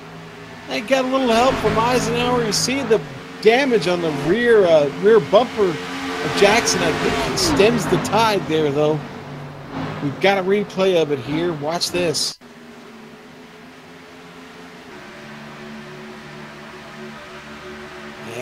It's just going to be a very, very slight tip. Eisenhower gets the run. And Jackson gets all out of shape there. Lucky to survive it. Does a great job. Great car control, but he's going to lose those spots. Drop him all the way back to 10th. Yeah, Eisenhower was saying to Jackson there, sure, you may have gotten on some US currency, but right now I've got this position. And Eisenhower... Oh, and then crossing Seaman slides into him. Eisenhower jumping up through the air across one of the access roads in the infield there. That brings out the caution. Seaman got loose coming off of turn 2, running in 6th place. Clipped Adam Eisenhower. What are these drivers going to do for tyres with less than 10 laps to go?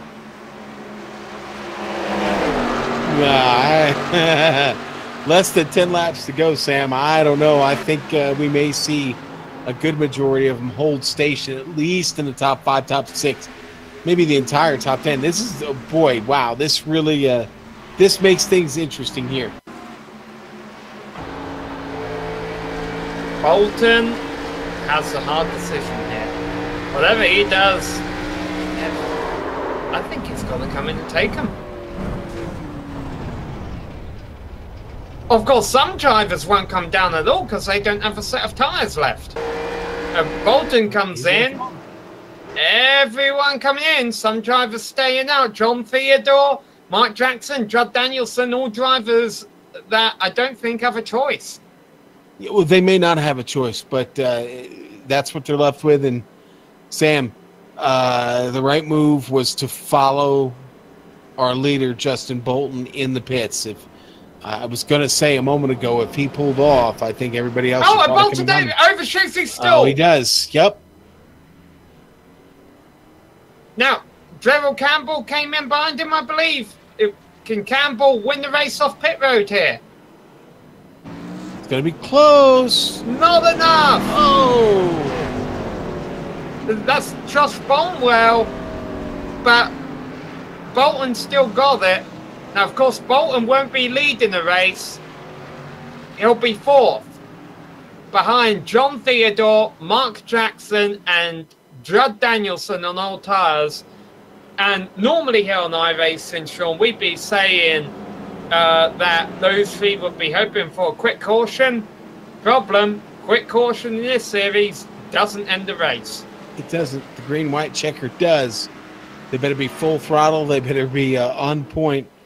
It's going to be tough. Now, all 3 drivers have been outstanding today on track, and they've come a long way to get here, but I really, really think the fresh tires behind them are gonna rule the day. And a Bolton or a Bonwell or Campbell, maybe even Stanford or Wood, are your best chances here to get to the front, to get to the podium before this race is over. Sam, we're probably going to restart with 3 to go, maybe 4 to go. Yeah, I wouldn't be surprised to see the lights come off this time around. So that would be, if the lights do go off this time around on the pace car, that would be a 4-lap shootout left to the end. As we mentioned, a caution would leave us with a green-white checkered. John Theodore, Mark Jackson, and Judd Danielson played their strategy card early on. It could have worked. I don't think it's going to. Going to have to watch out for the tires on the restart for these three up front. I think Josh Bonwell, though, might be in a better position than Justin Bolton, because John Theodore gets to control the start, and that could help Judd Danielson and Josh Bonwell's reaction time. Mark Jackson is not only going to have to worry about sliding his tires on the restart, but he's going to have to worry about paying attention to when John Theodore is on that loud pedal. He's going to have a bit more banking, I believe, to slide up there. I believe his front straight has a little bit of progressive banking in it. And I'm not sure that's going to be good news for Justin Bolton up top. Well, Sam, the Top Shelf 200 has been exciting today here at Chicagoland Speedway. Here on the Global SimRacing Channel, we're going to get that 4-lap restart that I talked about here. 4 laps to go when the green flag comes back out. It may be the last time we see that green flag today. I sure hope so, but boy, if somehow these 3 drivers can hang on and finish this podium out, I'll tell you, I will be impressed. They've got an angry horde behind them with fresh tires. Hey, and Gabe Wood is there restarting in 8th. I know it's quite a ways back, but he's on fresh tires, and I really have no idea what's going to happen to the top 4 or 6 cars here. Maybe he's sitting back there in 8th is where you want to restart. 4 laps left to go. This race could be over in 6 miles in 2 minutes. It might not be. Let's find out. Ford Mustang pace car pulls off. John Theodore has control of the field. Look at him sliding the tires already. Oh, Jackson loses it and spins and crashes. Caution. Wow. He couldn't reel that back in, Sam. That car started to come around and he got out of the throttle, but it was already around. On board with Seaman here from the back of the field. Seaman had gotten an EOL actually for causing that last caution. You see this mess he's got to try and get through here. He'll clear it all the way down there on the apron, but again, Mark Jackson with big trouble on the restart of that on the restart of this race. All right. Normally, this would end the race. It's not going to here. Okay, I take that back part of a way. The race will end. In 2 laps' time, we'll have to take our time in scoring down because 3 laps' time, because as far as iRacing is concerned, the race will end. What the league will do is they will take the rankings from 11th position on back, and all those cars will be told to pit after the completion of lap 132 rather, which is the scheduled distance of this race. On lap 133, the pace car comes in. The iRacing pace car pulls in after the victory lap so that the leader can do its donuts or whatever. That's not what we're going to do. The top 10 cars will stay out on track, and when the pace car pulls in after completing what iRacing thinks is a victory lap, these drivers will do a 2-lap shootout and all bets are off. And I mean, the league admins can't throw a caution when iRacing thinks the race is over, Sean. I have a theory. Boy, if Judd Danielson gets a restart like what we just saw Mark Jackson do, they're racing. They're racing for 2 more laps anyway. Well, Sam, it's the best thing they could have hoped for, period. We do have the green-white checker in play today, and whereas we haven't gotten to use it a lot this season, which has been a good thing, not so bad to watch one either. So let's have a little bit of fun with this. All right, well, you'll see let's see, you might see the white flag being thrown at the top of your screen. Well, it'll be the white flag for pretty much everyone 11th on back. So let's give those drivers credit. Jeremy Crandall going to finish in 11th place. Adam Eisenhower in 12th. Kevin Feddy in 13th. Mark McFadden in 14th place. Just 14 cars left on the lead lap after last couple of cautions there. I've got to imagine that's the worst place to finish. Race that finishes with a green-white checkered in this league, Sean, is 11th place. Jeremy Crandall could be like, one more spot. And yeah, one spot. What more could I have done to get one more spot? Especially after he started 25th. I mean, boy, when you pass 14 cars in one race, it's hard to be disappointed with a finish like that.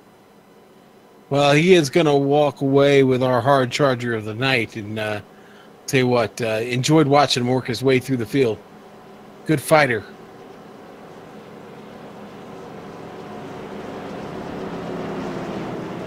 And Sam, I'm pretty sure we're going to get the lights off here when he goes across the stripe. Well, yeah, because as far as iRacing is concerned, the race is about to finish right now. The pace car will stay out for one more lap, as you mentioned, so we're going to get one to go here. Next time by, all the drivers from 11th on back will pull into the pits along with the pace car, and the top 10 will race it out to the end.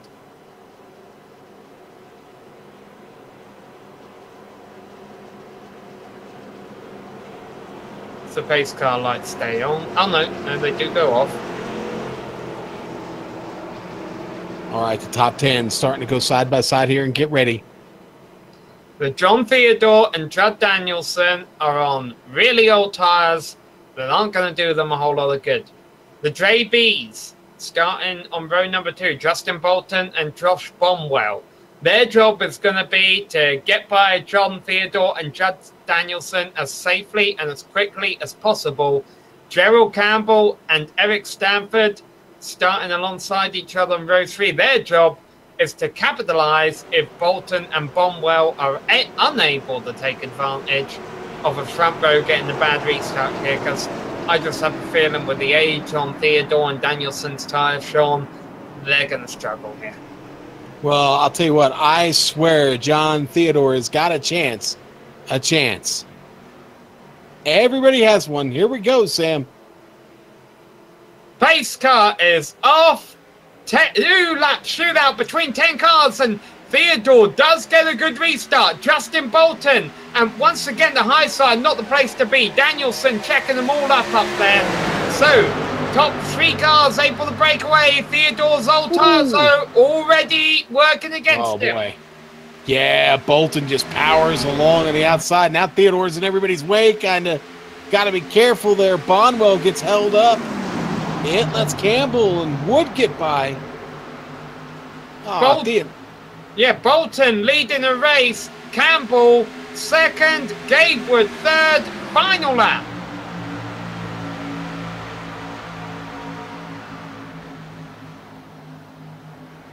Tires, if you had them, that was the way to go, Sam.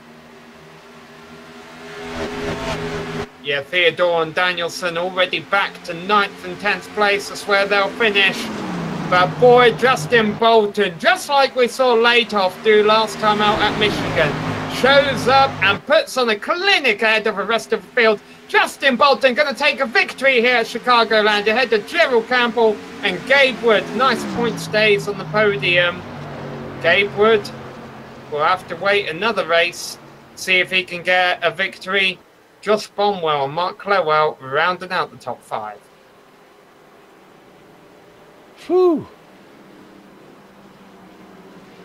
That, the big loser there was Judd Danielson, unfortunately. He's going to finish at the end of that, but still not a bad day for Judd. He had a good race. I like the strategy early.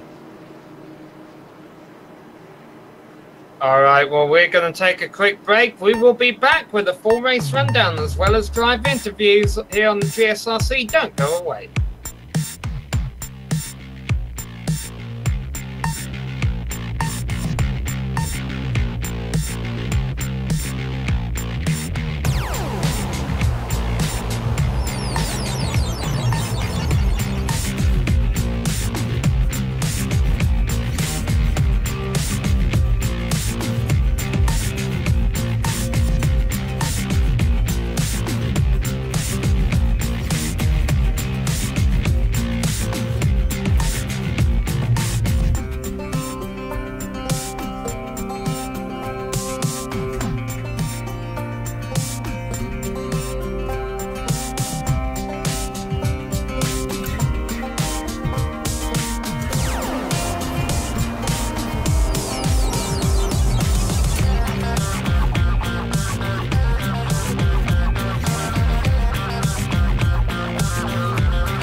Hello and welcome back to the Chicagoland Speedway, where the Top Shelf 200 has just completed here up in Joliet, Illinois.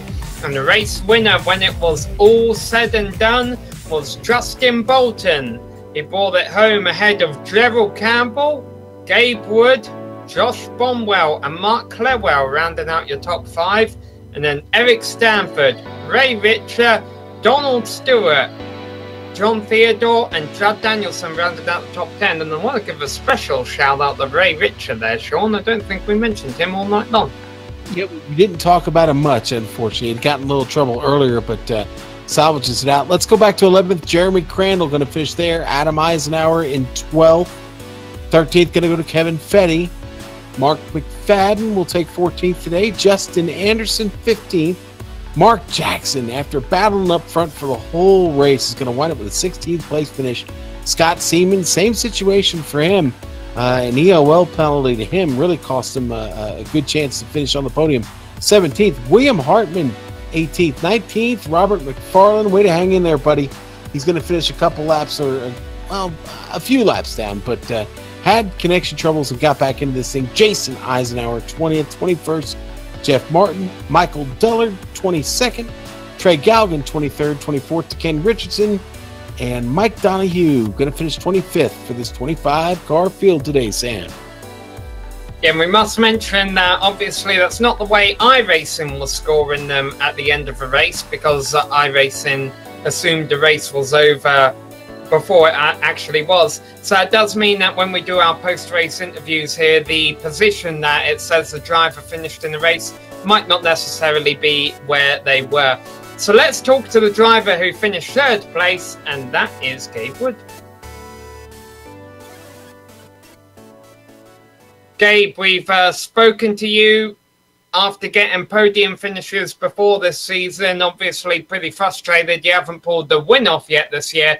However, I've got to imagine, after how things were looking about 30 laps ago, a podium, a 3rd place finish here tonight has got to be worth something. Okay, I'm wrong. What did I say at Charlotte? I lose races in the most unique ways, and it's never the same.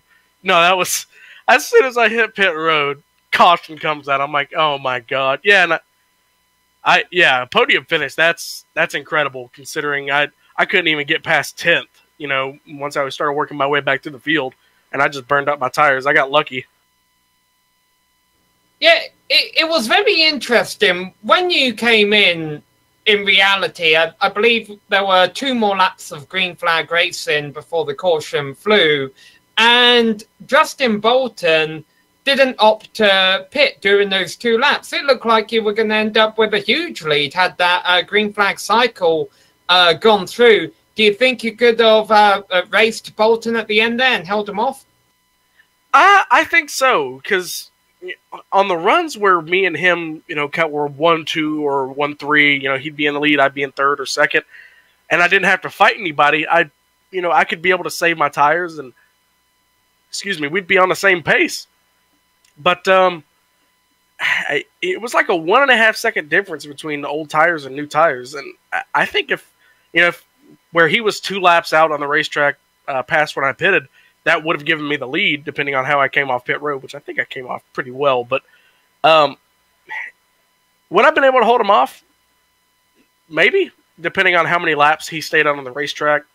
I've noticed a lot with this new tire build, if you get out, short pit, after a while, the guy who was leading or the guy in 2nd who came in a lot or after you, they start catching you, but eventually they kind of just start even out. And that was kind of my strategy there, and it might have paid off. I don't know. Gabe, it seems the competition in this AdPro Challenger Series has really been ramping up recently. We've seen Ladoff over at Michigan, and now Justin Bolton here tonight at Chicagoland, basically come into this division and take a win. does that concern you as far as the playoffs are concerned, that you might see more competition out there that might not necessarily be racing for points, but who could steal victories away from you when it comes time for the playoffs? Not at all. Not at all. If I'm on the racetrack and I can't beat a guy, that's my fault. It's not his fault that he's faster than me. He has every right to race. I think they're actually going to move Bolton up to the Cup Series because I think he doesn't quite meet the criteria. He's a little bit above the criteria for the Challenger Series, so it'll be fun to race him in Cup as well. Check that out tomorrow. But yeah, welcome. I wish I could have raced at Michigan to see what I could have done against the guy that won Michigan, pretty much dominated Michigan. That would have been fun to race against him, and I welcome anybody. All right, so next chance we have to see if you can pull off a W this season is at Kentucky. What are your biggest concerns there? Do you think a horse might run out on the track and hit your car?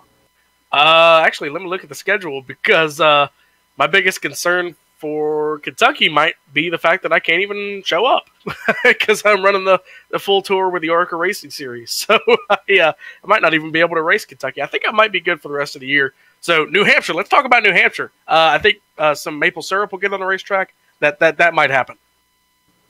Could you explain a bit better what you do over there in the ARCA Series? I know you brought that up before. I'm a crew member for Andy Hillenberg's ARCA team, and I pit the NASCAR XFINITY Series on occasion. I was tire carrier for Mike Harmon's the 74 BJ McLeod this weekend in Michigan. Oh, it's great to hear you getting down there on the track. Well, we wish you the best of luck next week over at your ARCA event, and we look forward to seeing you back here in New Hampshire.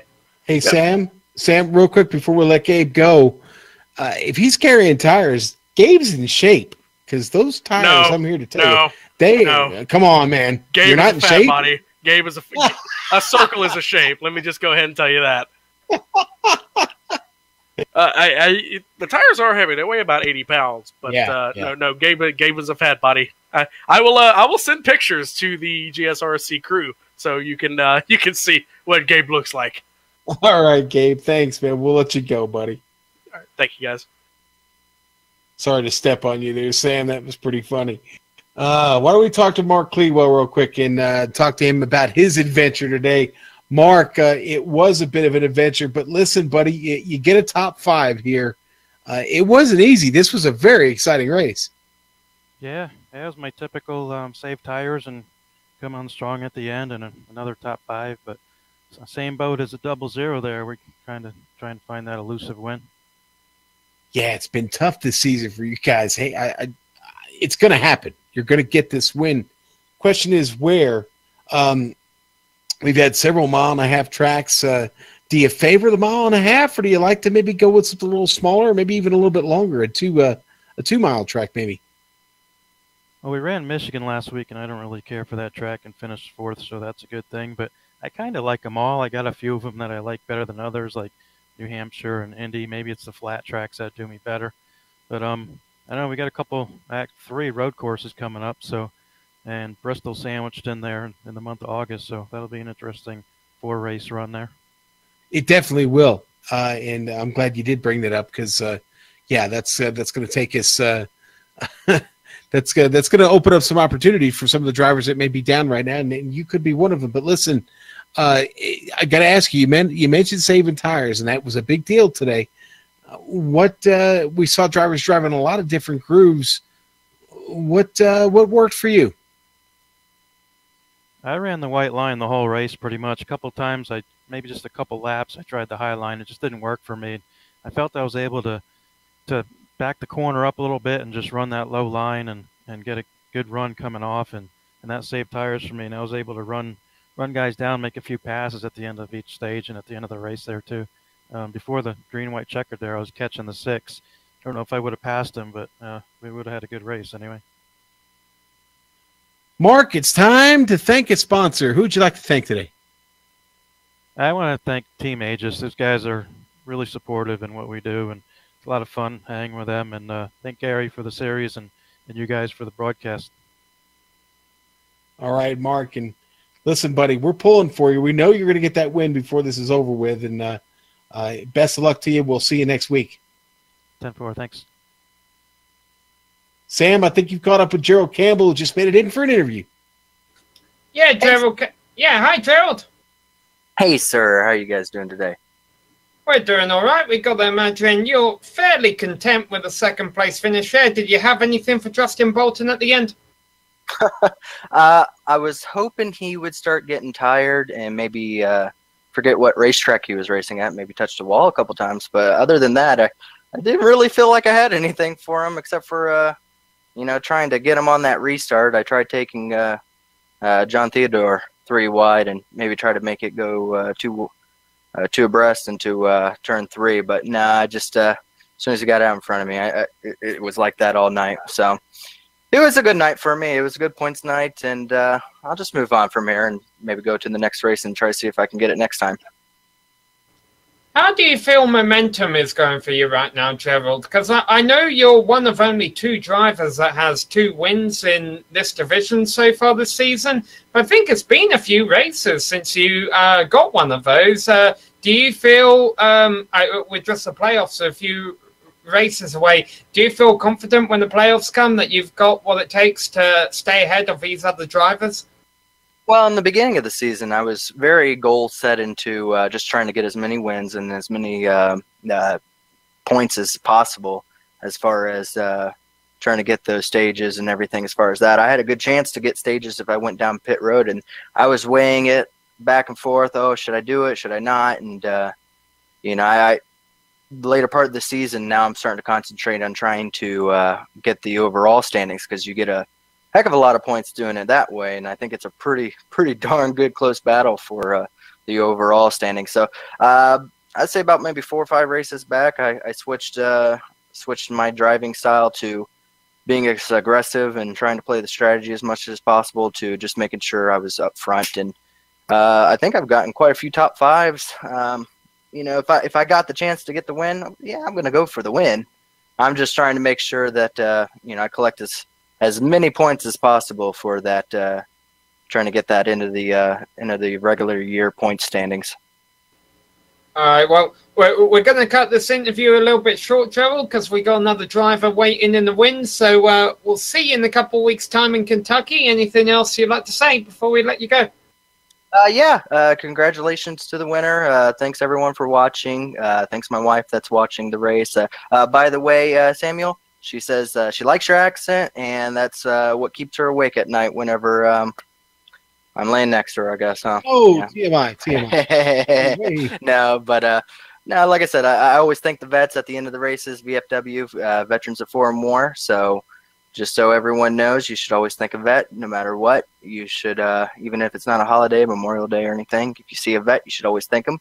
And I'll go into the next race and see if I can get an interview from you guys again. All right, well, that was our second place finisher, Gerald Campbell. Now, we don't have our race winner, Justin Bolton, here, Sean, but we have another driver who had a solid performance out there today. You've caught up with him. Yeah, Donald Stewart picking up his 4th top 10 of the season. Donald, talk to us a little bit about your race. And Donald, we can't hear you, buddy. Give just a couple seconds here.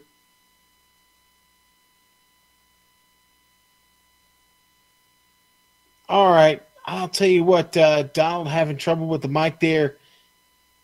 Hate that. He waited for quite a while, but we got to move on, Sam. It's time to put a little pretty bow on this.